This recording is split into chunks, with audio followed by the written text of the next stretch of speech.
reason for this video is I want to talk a little bit about our Roof Saver and Roof Saver Plus, and I want to point some things out on this roof that we could have avoided had we had someone up here maintaining this roof on at least an annual basis.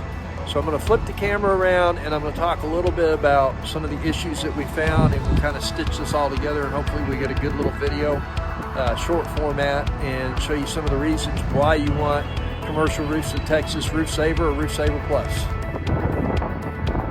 So here's another good example of an issue that we find on mod bit roofs.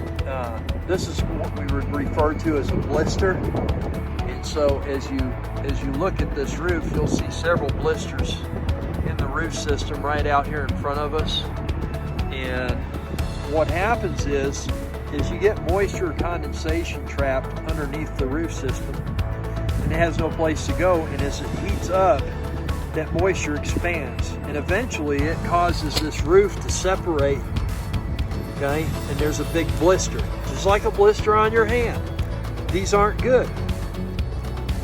That's a premature failure of your roof system, and with the Roof Saver and Roof Saver Plus program, if we get on it early enough, we can resolve those and fix those. We can come in and patch that, remove the moisture, dry that little section out, and do it for a lot less cost than it would be to replace the entire roof system, because you have these everywhere and it's leaking inside of your facility.